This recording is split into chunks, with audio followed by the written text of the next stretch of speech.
Bueno, en el siguiente video voy a explicar la fundición en arena. Para empezar, podemos decir que la fundición es una de las primeras tecnologías utilizadas para la fabricación de producción de productos de origen metálico. Se pueden fabricar productos desde utensilios básicos para la ornamentación y seguridad hasta otros complejos como turbinas hidráulicas. Esta consiste en una serie de operaciones mediante las cuales se obtiene un molde que reproduce la forma de la pieza a fabricar y en él se vierte el metal en el interior del molde previamente fabricado. Se emplea fundamentalmente en piezas como por ejemplo motores, cigüeñales, componentes de turbinas hidráulicas, trenes de aterrizaje para aviación y entre otras cosas. Acá vamos a hablar sobre el moldeo en arena verde. El molde es una cavidad que tiene forma geométrica de la pieza que se va a fundir. Esta arena debe tener buenas propiedades refractarias. ¿Qué quiere decir esto? Que debe tener la capacidad de resistir altas temperaturas sin fundirse ni desagradarse. Otras características importantes son el tamaño del grano, la distribución del tamaño del grano en la mezcla y la forma de los granos. Los granos pequeños tienen mejor acabado superficial, pero los grandes son mucho más permeables para que los gases escapen durante el vaciado. Los moldes hechos de granos irregulares tienden a ser más fuertes que los moldes hechos de granos redondos. Esto se debe al entrelazado de los granos, pero esto tiende a restringir la permeabilidad. En el diseño y fabricación del moldeo, el modelo se debe diseñar reproduciendo la forma exterior de la pieza a fabricar. Hay que tener en cuenta tres factores, como la disposición en el molde, el sobredimensionado y la necesidad de la colocación de machos para dar formas interiores. Materiales de moldeo. El molde de arena se fabrica con la mezcla de moldeo y consiste en una mezcla de materiales orgánicos, como los que están puestos en la siguiente diapositiva, con una cierta cantidad de agua. Tenemos diferentes propiedades de la arena de moldeo. Una de ellas son la plasticidad, cohesión, refractariedad o capacidad para resistir elevadas temperaturas, conductividad calorífica, flexibilidad o capacidad de deformarse, desmoldeabilidad y fluidez.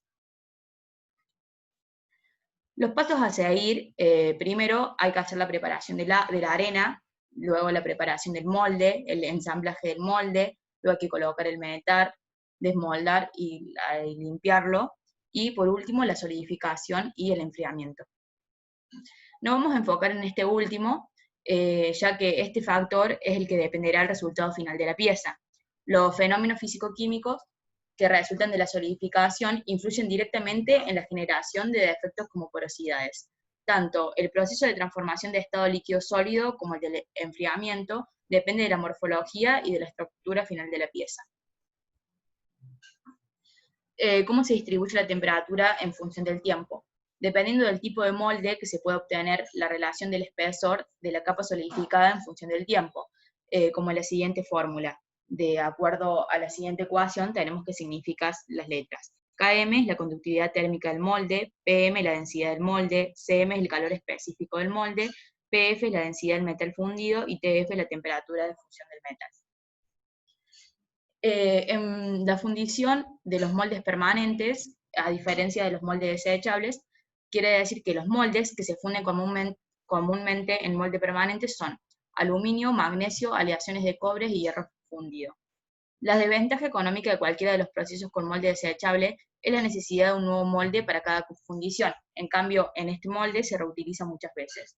Y las temperaturas más altas del vaciado para el acero hacen inapropiado el uso de moldes permanentes para este metal, a menos que se hagan en moldes de materiales refractarios, como los siguientes diapositivas anteriores.